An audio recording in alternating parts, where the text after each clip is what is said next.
Hey everyone, today I'm going to show you how to apply for a Canada ETA or Electronic Travel Authorization. So this is helpful if you're traveling to Canada by air because it's a quick requirement that you need before your flight, and the process is done completely online. So first, open up your browser and search for Canada ETA Apply. So once you see the official Government of Canada website, go ahead and open it. Make sure you are on the correct site, then scroll down and tap the button that says Apply for an ETA. And before you start filling out the form, take a quick look of what you need. You'll need a valid passport from a visa-exempt country, a working email address, and a payment method. So the fee is $7 Canadian, and you can pay using a credit card, debit card, or other accepted options shown on the page. Now, start the application. Enter your personal details exactly as they appear on your passport.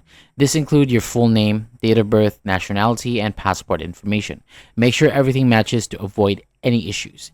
Next, continue with the rest of the form by providing your travel and contact details. Double check everything before moving on so that there are no mistakes. After that, proceed to payment section and pay the fee. Once your payment is successful, your application will be submitted. And after applying, you will receive updates through your email, so make sure to check your inbox and even your spam folder just in case. Also, remember that you can only apply for one person at a time, so if you're applying for others, you'll need to repeat the process. So one important reminder here is that an ETA does not allow you to work or study in Canada. It is only for travel purposes. Also, try to complete the form in one session because your progress may not be saved. And that is it. That's how you apply for a Canada ETA step by step.